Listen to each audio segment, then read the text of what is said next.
गोर लगै छी सब गोटे के। हम छी कल्पना झा। आइ हम अपने लोकनिक बीच एकटा कृष्ण भजन प्रस्तुत कऽ रहल छी। आशा करैत छी जे अपने लोकन के नीक लागत। जँ नीक लागय तऽ अपन आशीर्वाद जरूर देब।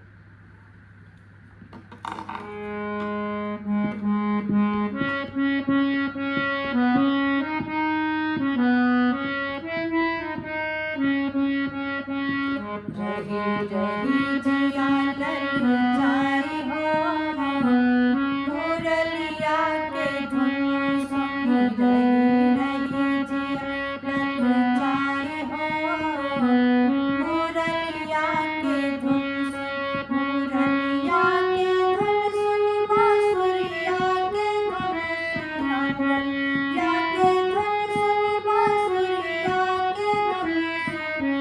रही रही जिया ललचाई